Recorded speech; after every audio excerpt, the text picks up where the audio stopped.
Детето трябва да получава всичко и думичката не да я няма в речника.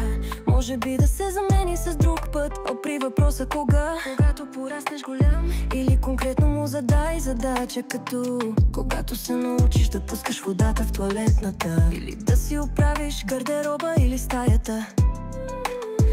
Като има опорна точка за реализация. Опорна точка е моментът, в който вярваш, че пожеланието има причина да се сбъдне, като да си духнеш свещичката за рождения ти ден. А преди това да си пожелал нещо. Колко детето иска да скача в локвите, не му казвай само не, обясни му защо. Кажи му не сега при теготи, или ще си спереш дрехите после. Ако каже да дайте му да си ги изпере, кажете му, че трябва да си обуе гумени обувки, и тогава може да скача в локвите колкото иска. Факт е, че да скача в локви е безмислено, но за децата не е така.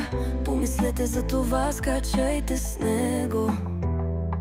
Когато дето порасне голямо, каквото и да иска, заобикалящата го среда ще му предлага желаното, дори още преди да го е поискало.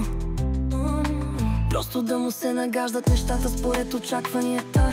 Тогава трябва да се остави на течението. Така да се каже, всичко, което му се случва, ще е за добро и то ще го знае. Така че родители, внимавайте как си гледате децата. Само подкрепа, уважение, доверие и търпение. Това е всъщност какво остава след като любовта си отиде. Да сме точни, любовта не си отива. Това са нейните корени. Подкрепа, уважение, доверие и търпение. Може и компромиси. Когато учим как да се грижим за децата, ние осъзнаваме, че те се нуждаят от подкрепа, разбиране и насоки, за да се развиват по същия начин. Вашият ум също се нуждае от вашето активно участието, за да расте и да се развива. Вие сте първият учител и постоянен грижиш се за вашия ум. Играйте важна роля в подпомагането на вашия ум да учи и да се развива, както децата учат света около тях. Когато децата прекарват време в различни среди, като детски градини или ясли, те получават образование. Вашието може да бъде оформен и обогатен от външната среда. Важно е да създадете позитивна и стимулираща среда, в която вашието ум да расте. Трябва ти да избереш за обикалящата си среда.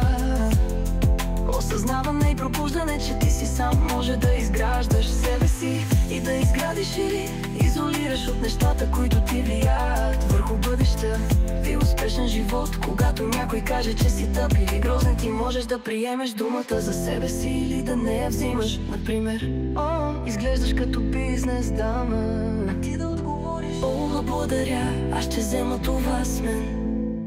Аз ще взема това с мен.